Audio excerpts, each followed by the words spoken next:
Ketones74 is the brand that I created over the past several months on Facebook and Instagram. The overall message of my brand was to inspire people to eat a healthy, low-carb diet. My primary audience was men and women ages 25 through 50 who were looking to change the way they were eating and focus more on low-carb and healthy eating.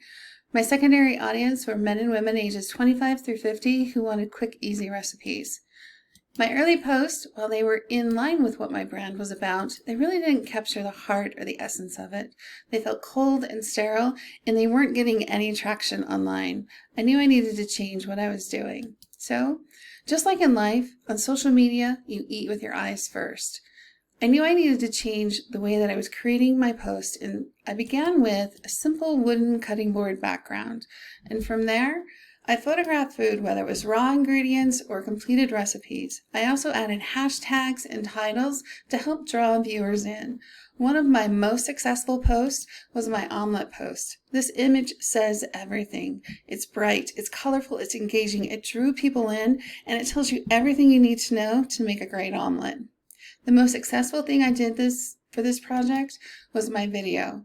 I kept it on brand by starting with a simple wooden background, and then I demonstrated how to make an easy low-carb recipe. This had the most interaction with my viewers and had the most likes on my page. The next thing that really helped me to reach a lot more people were my paid ads. I created them around the current holiday season of Christmas and how to stay on track. This was able to help me to increase my numbers of viewers to 521. My followers went from 0 to 37.